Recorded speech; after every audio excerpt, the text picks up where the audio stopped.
প্রিয় দর্শক, অন্য মঞ্চের আলাপচারিতায় আপনাদের সকলকে আমন্ত্রণ জানাচ্ছি। ঢাকায় কেন সার্জিও গড় আর দীনেশ ত্রিবেদীর বৈঠক? সার্জিও গড় আর দীনেশ ত্রিবেদীর ঢাকায় বৈঠক যে কারণেই হোক, এইটা যে তারেক রহমানের সরকারের জন্য নানান দিক থেকে বড় বিপদের খবর সেটা কিন্তু বলা যায়। এবং এটা এই বৈঠক থেকে আমরা কি বুঝতে পারি, এটার কি এজেন্ডা থাকতে পারে, সেগুলো নিয়ে আলোচনা করছি। আপনারা ইতিমধ্যেই জানেন যে খলিল সাহেব গতকাল সার্জিও গড়ের সাথে বৈঠক করার পরে তিনি একেবারে অত্যন্ত বিধ্বস্ত অবস্থায়, এবং তার পাশে মার্কিন যুক্তরাষ্ট্রে নিযুক্ত বাংলাদেশের রাষ্ট্রদূত, এবং আরেক পাশে তারেক রহমান সাহেবের পররাষ্ট্র বিষয়ক উপদেষ্টা অতি বিখ্যাত হুমায়ুন কবিরকে নিয়ে প্রেস কনফারেন্স করেছেন। সেখানে তিনি অত্যন্ত বিধ্বস্ত ছিলেন, বিরক্ত ছিলেন, এবং তাকে দেখা গেল যে অনেক কষ্ট হচ্ছে উত্তর দিতে, এবং তিনি ঠিকমতো দিতে পারছিলেন না। এবং আমার মনে হচ্ছিল যে বেচারা খলিল সাহেব এত সাধনা করে চোরাই পথে পররাষ্ট্রমন্ত্রী হওয়ার আসলে সে কোনো আরাম-আয়েশ করতে পারছে না। এবং আমি এ নিয়ে যেসব বক্তব্য দিয়েছি সেটা আপনারা জানেন। সার্জিও গড় সম্পর্কে এর মধ্যে আরো অনেক খবর বের হয়েছে, আরেকটা খবর বের হয়েছে এবং এটা নিয়ে অনেকে কথা বলেছেন, এবং এটাও একটা অত্যন্ত গুরুত্বপূর্ণ যে তিনি ফরেন মিনিস্টারের আয়োজন করা নৈশভোজ বা ডিনার স্কেপ করেছেন, ডিনারে তিনি আসেননি বা কিছু একটা। এবং এটা অত্যন্ত সিগনিফিক্যান্ট। সাধারণত যে কোনো ডিপ্লোম্যাটিক এঙ্গেজমেন্টে আপনার অনেক কিছু হতে পারে, অনেক ঝগড়াঝাটি হতে পারে, ভেতরে ঝড় বয়ে যেতে পারে, যুদ্ধ লেগে যেতে পারে, সবকিছু হতে পারে, কিন্তু ডিনার তো স্কেপ করার কথা না। এটা সাধারণত পশ্চিমারা তো করেই না। এটা একটা ভদ্রতার লক্ষণ। অনেক খারাপ কিছু হলেও কিন্তু এটা করে না। তো সেই সত্ত্বেও যদি এটা ডিনার যদি সত্যি সত্যি স্কেপ করে থাকে, এইটা তো তারেক রহমান খলিলের জন্য বোঝা যাচ্ছে যে ভীষণ কড়া বার্তা। এর অর্থ হলো যে খলিলের উপর অত্যন্ত অসন্তুষ্ট এই সার্জিও গড়। আমি আবার বলছি, আমি জানি না আসলে এরকম বাতিল করেছে কিনা, কিন্তু করে থাকলে এটা অত্যন্ত কড়া বার্তা। এবং এটা বাংলাদেশে এরকম, আর বাংলাদেশে না, পৃথিবীর খুব কম জায়গায় শোনা যায় যে এই ধরনের কি বলে, এই ধরনের আয়োজনে ডিনার স্কেপ কেউ করে না। যুদ্ধ লাগিয়ে দিতে পারে, কিন্তু ডিনার স্কেপ বা যে কোনো এগুলো স্কেপ করে না। আর বাতিল করছে, তার পক্ষে যুক্তি হলো যে খুবই স্বাভাবিক, উনি এসছেন যেই দিন সেই দিন পররাষ্ট্র মন্ত্রণালয়, পররাষ্ট্রমন্ত্রী, এই ক্ষেত্রে পররাষ্ট্রমন্ত্রী ধরে নিচ্ছি যেহেতু বৈঠকটা পররাষ্ট্রমন্ত্রীর সাথে করেছেন, অর্থাৎ সার্জিও গড়ের কাউন্টার পার্ট। তিনি যেহেতু শুধু ভারতে মার্কিন যুক্তরাষ্ট্রের রাষ্ট্রদূত না, তিনি আবার ইয়েও বটে, সেন্ট্রাল এবং দক্ষিণ এশিয়া বিষয়ক প্রেসিডেন্ট ট্রাম্পের বিশেষ দূত বটে। তো তার জন্য একটা ডিনারের ফর্মাল আয়োজন থাকবে না, এটা তো হতেই পারে না, কোনোভাবেই হতে পারে না। ফলে স্কেপ করার ঘটনাটাই সত্য হওয়ার কথা। এবং এইটাও আমাদের খলিল সাহেবের জন্য, তারেক রহমানের জন্য অত্যন্ত দুঃসংবাদ। তারপরে দীনেশ ত্রিবেদীর সাথে যে বৈঠক হলো, সেটার আবার তারা যেটা করেছেন, এটা আমি দীনেশ ত্রিবেদী সাহেবের ইন্ডিয়ান হাই কমিশনে এবং সার্জিও গড়ের পার্সোনাল যে এক্স অ্যাকাউন্ট আছে এগুলোতে গিয়ে দেখলাম, দুই পক্ষ কেউ কিন্তু এটা কিছু বলেনি এই মিটিংটা সম্পর্কে। তবে এটা সম্পর্কে খবর বের হয়েছে, পত্রপত্রিকায় খবর বের হয়েছে, এবং বৈঠক যে হয়েছে সত্য। কিন্তু সিগনিফিকেন্সটা তাহলে কি? প্রথম সিগনিফিকেন্স হলো এটা কোনোভাবেই তারেক রহমান সরকারের জন্য আরামদায়ক না। তবে একটা জিনিস বলে রাখি, দুই পক্ষ যে কেউ প্রকাশ করলেন না, এটা হলো একটা দিক থেকে দেখা যেতে পারে যে দুই পক্ষই তারেক রহমানের সরকারকে সেভ করেছেন এই জায়গায়, মানে তারা নিজেরা এটা প্রকাশ করতে চাননি, অন্তত এতটুকু সম্মান করেছেন। বাট আরো সত্য কথা হলো যে আসলে বিশেষ করে দীনেশ ত্রিবেদী সাহেব বা সার্জিও গড়, তারা তো এই অঞ্চলে বসবাস করেন। ফলে যারা হোস্ট, তাদেরকে কিছু কিছু জায়গায় সবাই সম্মান করে, সেরকম একটা সম্মান হতে পারে তারেক রহমানের সরকারের জন্য। এটা কোনো সুখবর নয় যে তারা শুধু এটা প্রকাশ করেন নাই, যেহেতু প্রকাশ হয়ে গেছে। কিন্তু এই জিনিসটা দেখলে যেটা আমরা সংক্ষেপে বলতে পারি যে দেখুন, 2024-এর জঙ্গি উত্থানের পর আসলে বাংলাদেশটাকে আর বাংলাদেশের হাতে রাখা হয় নাই। এইটা পরিপূর্ণভাবে বিদেশিদের হাতে ছেড়ে দেওয়া হয়েছে। তারেক রহমান সাহেবকে আমি বহুবার বলেছি যে আপনি জীবন ফিরে পেয়েছেন, আপনি 21শে আগস্টের গ্রেনেড হামলার জন্য আপনাকে আদালতে যেতে হয় না। আপনি আওয়ামী লীগের সাথে সন্ধি করুন, আওয়ামী লীগের থেকে আপনি আপনার প্রতিরক্ষা বা সুরক্ষা গ্রহণ করুন। উনি সেটা করেননি। যেটা না করলে যেটা হয় যে তাকে এখন নানান বিদেশি শক্তির হাতের মানে ওনাকে নিয়েই খেলবে, খুবই স্বাভাবিক। যখন দেখবে যে একটা প্রধানমন্ত্রী তারেক রহমানের মতো প্রধানমন্ত্রী হয়েছেন, একটা 2024-এর জঙ্গি কোয়ালিশন অর্থাৎ বাংলাদেশের 50% মানুষের প্রতিনিধিত্বশীল রাজনৈতিক ব্যবস্থাগুলোর অভ্যন্তরীণ ক্ষমতার বন্টন হিসাবে তারেক রহমান সাহেব প্রধানমন্ত্রী হয়েছেন। ফলে এখানে সবসময় বিদেশিরা আসবে, কারণ বিদেশিরা জানে যে বাকি 50% কিন্তু তারেক রহমানের সাথে নাই।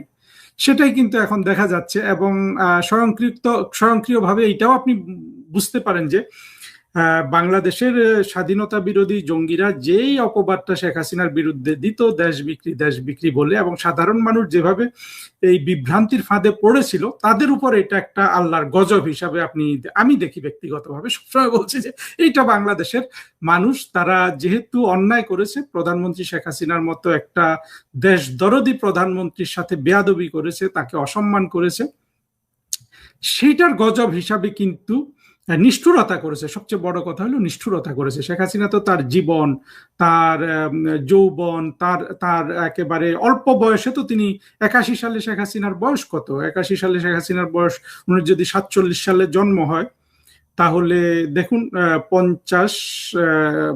38 বছর বয়সের একটা নারী, তার আগে থেকেও তিনি কিন্তু বাংলাদেশের রাজনীতি বোঝেন, জড়িত। পিতার, আমি তো বলি যে শেখ হাসিনা 78-79 বছর বয়সে জন্মের পর থেকেই তিনি কিন্তু রাজনীতির সাথে জড়িত, কিন্তু এসে 38 বছর বয়স থেকে জীবনের প্রতিটা মুহূর্ত সন্তানকে দেন নাই, স্বামীকে দেন নাই, পরিবারকে দেন নাই, কাউকে দেন নাই, দিয়েছেন এই বাংলাদেশের জন্য, বাংলাদেশের মানুষের উন্নতি করেছেন। সেই রকম একটা প্রধানমন্ত্রীর সাথে নিষ্ঠুরতা করে যে দেশ বিক্রি করে দিয়েছে ইন্ডিয়ার কাছে, এটা দেখে দেখে এরা যে অভিশাপ, মানে এটা আল্লাহর গজব ওরা নিয়ে আসছে না, সেইটা এখন ওদেরকে দেখতে হচ্ছে যে সার্জিও গর এবং দীনেশ ত্রিবেদীরা ঢাকায় বৈঠক করছে। অবশ্য সার্জিও গর এর আগেও একবার দীনেশ ত্রিবেদী সম্পর্কে, ওনার যে সুসম্পর্ক রক্ষা করার কথা দীনেশ ত্রিবেদীর সাথে বা ভারতের সাথে, সেটার একটা তিনি নিদর্শন রেখেছিলেন দীনেশ ত্রিবেদী ঢাকায় আসার পরে বা রাষ্ট্রদূত নিয়োগ হওয়ার পরে। এটা প্রকাশ হওয়ার পর তিনি নিজেই একটা টুইট বার্তায় জানিয়েছিলেন যে তিনি সার্জিও গরের সাথে একসাথে কাজ করবেন। সেটার ধারাবাহিকতা হিসাবে দেখতে পারেন। কিন্তু যে জিনিসটা খেয়াল করতে হবে, একই ঘটনা যদি প্রধানমন্ত্রী শেখ হাসিনার আমলে ঘটতো, তাহলে দেখতেন এই যে সাইবার সন্ত্রাসীগুলো ছিল তখনকার, এই যে কনক সারোয়ার, পিনাকি, ইলিয়াস, তারা কিন্তু এতক্ষণে, মানে 8, 10, 12 ঘন্টা 16 ঘন্টা হয়ে গেছে এই বৈঠকের পরে, বাংলাদেশে তেমন কোনো কথা হচ্ছে না, তারা কিন্তু সারা বাংলাদেশকে রাস্তায় নামিয়ে নিত যে হই হই রই রই গেল গেল গেল শেখ হাসিনাকে, মানে নানান ধরনের নিন্দা সূচক ইয়ে করতো। কিন্তু তারেক রহমান সাহেব অত্যন্ত সৌভাগ্যবান যে ওনার পেছনে আসলে কোনো সাইবার সন্ত্রাসী লেগে নাই। আমি অন্তত ব্যক্তিগতভাবে দেখি যে যারা মুক্তিযুদ্ধের পক্ষে, শেখ হাসিনার পক্ষে বা বাংলাদেশের পক্ষে যারা আজকে ইউটিউবে কথা বলেন, সোশ্যাল মিডিয়াতে অ্যাক্টিভ, কারণ বাংলাদেশে তো মিডিয়া বলতে কিছু নেই, সেই মিডিয়ার কোনো বিশ্বাসযোগ্যতাও নাই, ফলে একমাত্র মিডিয়া হলো সোশ্যাল মিডিয়া, যেটাতে এখন আমি কথা বলছি। সেখানে কিন্তু কেউ কিন্তু তারেক রহমান সাহেবের বিরুদ্ধে কোনো শত্রুতা করছে না, সবাই কিন্তু কেউ আছে তারেক রহমানের পক্ষে, কেউ আওয়ামী লীগের পক্ষে, কিন্তু সবাই তারেক রহমান সরকারের ভালো চায়। কত সৌভাগ্যবান না তারেক রহমান শেখ হাসিনার বিপরীতে। চিন্তা করলে যদি একই ঘটনা ঘটতো, তখন তো এরা সবাই কিন্তু একেবারে, কি আর বলবো, আপনারা জানেন ওরা কি না করতে পারে।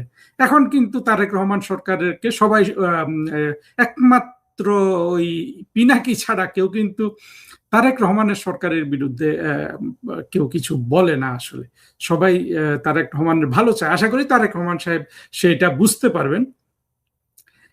আবার দীনেশ ত্রিবেদী এবং সার্জিও গরের বৈঠকের আগে আরেকটা খবর বেরিয়েছে যে বাংলাদেশ সৌদি নেতৃত্বাধীন ইরান বিরোধী একটা সামরিক জোটে অংশগ্রহণ করেছে। এটা নিয়ে পরে কথা বলবো, এই ভিডিওতে এটা নিয়ে কথা বলার কিছু নাই।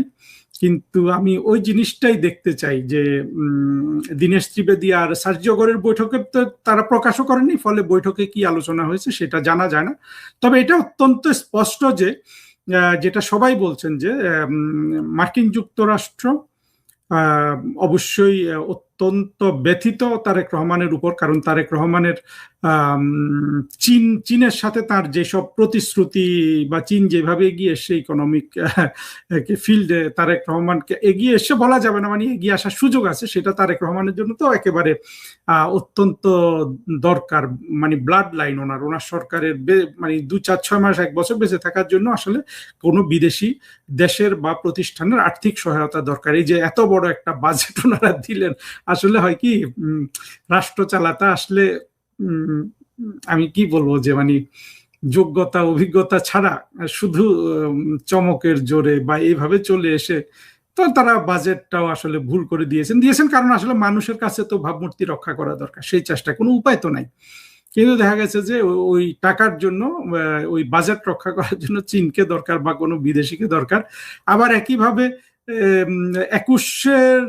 24-এর জঙ্গি উত্থানে তারেক রহমান যখন তাদের সহযোগী হয়েছিলেন, সেখানে মার্কিন যুক্তরাষ্ট্র যেহেতু টাকা ঢেলেছে দেখেন, এটা বলতে আপনারা কেন লজ্জা পান জানি না, যে এই জিনিসটা মার্কিন যুক্তরাষ্ট্রের প্রেসিডেন্ট বলেছেন যে সুস্পষ্টভাবে যে $29 মিলিয়ন ইউএসএইড এর মাধ্যমে বাংলাদেশে গেছে বাংলাদেশের পলিটিক্যাল ল্যান্ডস্কেপ চেঞ্জ করার জন্য। ল্যান্ডস্কেপ চেঞ্জ করা মানে কি, যে শেখ হাসিনা সরকারকে ফেলে দেওয়ার জন্য, তাই না?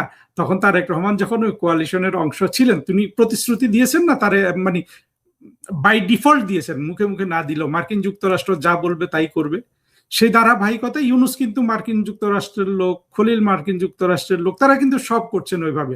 তারেক রহমানকে তো মানুষের দিকেও তাকাতে হয়, তার দল বড়, তার দলের জনসমর্থন আছে, সেই জনসমর্থন যেই লোকগুলা তারেক রহমানের দলকে সমর্থন করে তারা তো পাড়া প্রতিবেশীর কাছে জবাবদিহি করতে হয়।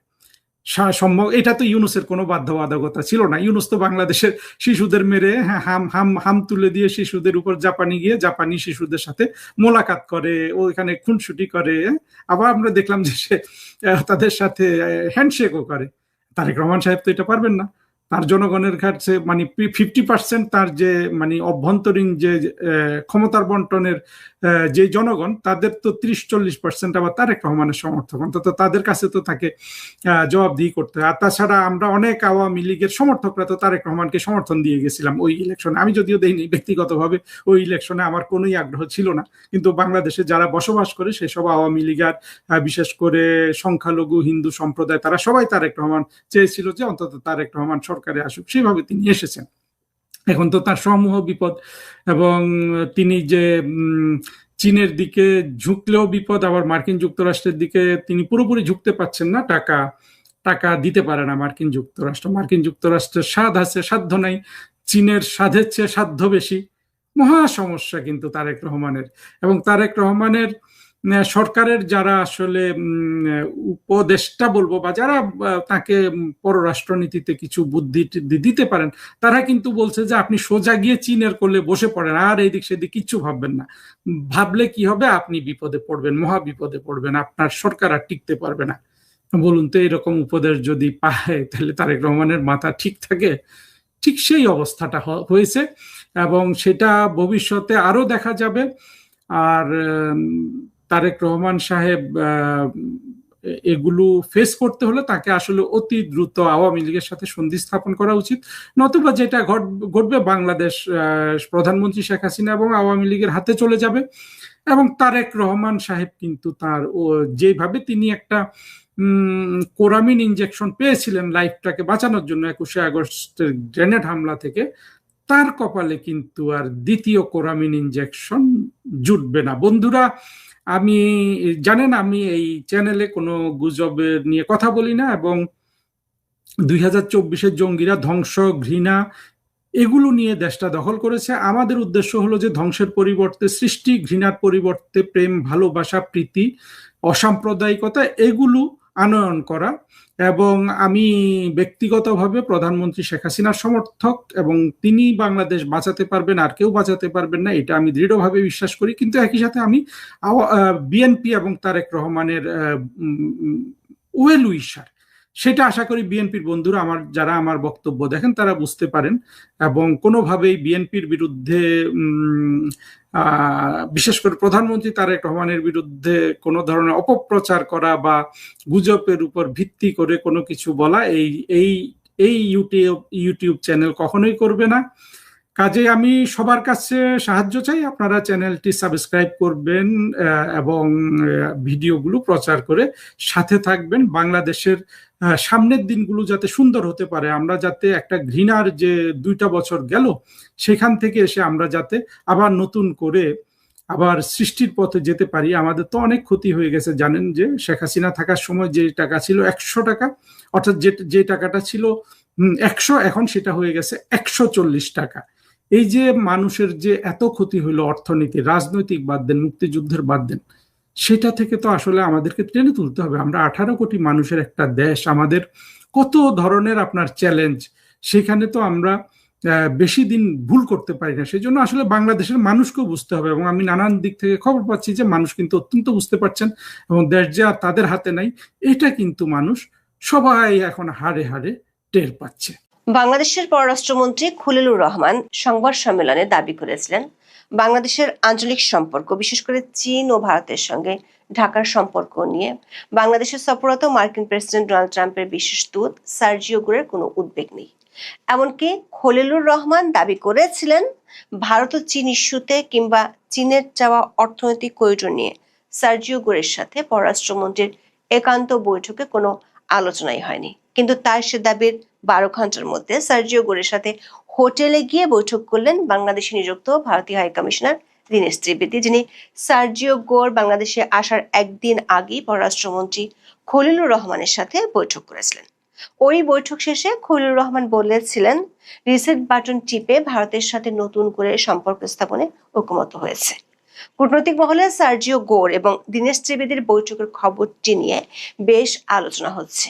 আবার জনশ্রুতি আছে, দক্ষিণ এশীয় অঞ্চলে ভারত ও আমেরিকার কিছু অভিন্ন স্বার্থের বিষয়ে বার্তা দিতে বাংলাদেশে এসেছেন ট্রাম্পের ঘনিষ্ঠজন গোর।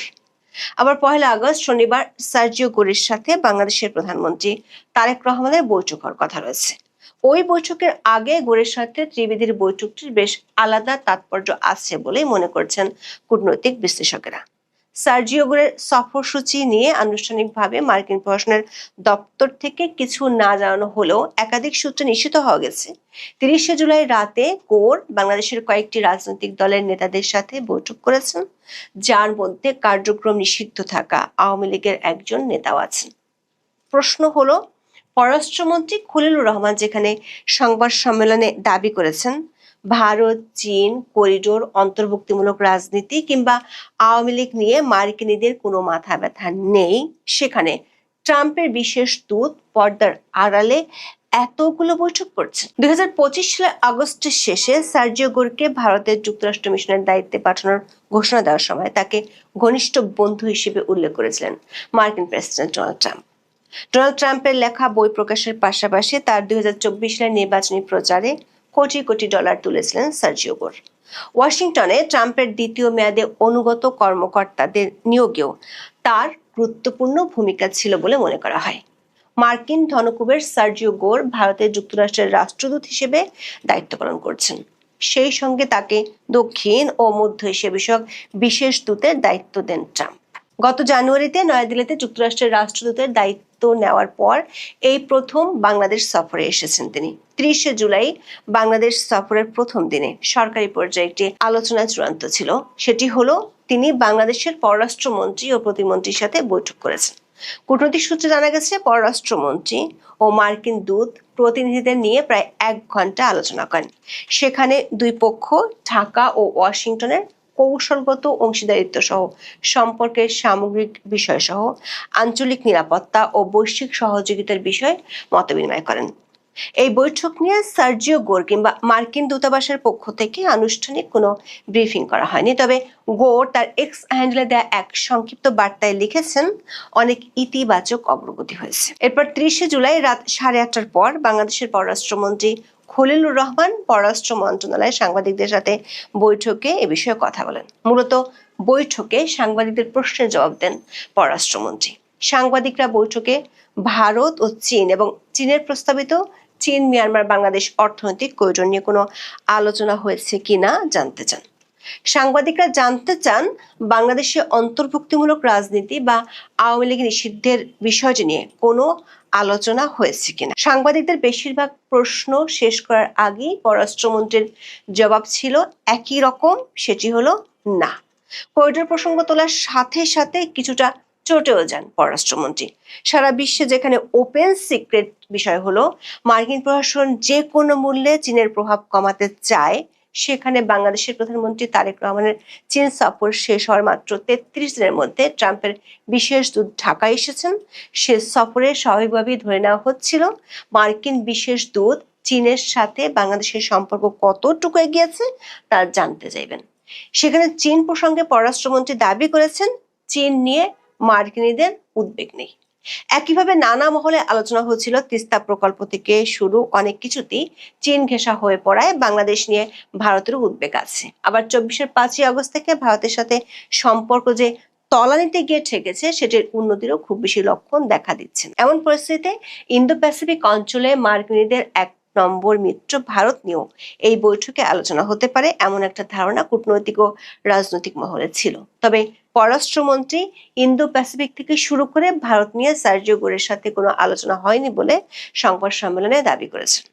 তার এই দাবির 12 ঘন্টার মধ্যে সার্জিও গোরের সাথে বৈঠক করেছেন বাংলাদেশে নিযুক্ত ভারতের হাই কমিশনার দীনেশ ত্রিবেদী। বাংলাদেশি সংবাদ মাধ্যমগুলোর খবরে বলা হচ্ছে 31শে জুলাই শুক্রবার ঢাকা সফররত যুক্তরাষ্ট্রের দক্ষিণ ও মধ্য এশিয়া বিষয়ক বিশেষ দূত সার্জিও গোরের সঙ্গে দীনেশ ত্রিবেদীর এই বৈঠক অনুষ্ঠিত হয়। বৈঠকে পারস্পরিক স্বার্থ সংশ্লিষ্ট বিভিন্ন বিষয় নিয়ে আলোচনা হয়েছে। যুক্তরাষ্ট্রের একটি কূটনৈতিক সূত্র সংবাদ সংস্থা ইউএনবিকে জানিয়েছে শুক্রবার সকালে রাজধানীর একটি হোটেলে এই বৈঠক অনুষ্ঠিত হয়। সূত্রটি জানায়, শুধু বলতে পারি এটি একটি ইতিবাচক বৈঠক ছিল। মার্কিন দূতাবাসের একটি সূত্র নিশ্চিত করেছে সার্জিও গোর শুক্রবার বাংলাদেশের রোহিঙ্গা ক্যাম্পে যাওয়ার জন্য বিমানবন্দর রওনা হওয়ার আগে এই বৈঠক হয়েছে। সূত্রটি নিশ্চিত করেছে সকাল 9টার দিকে এই বৈঠক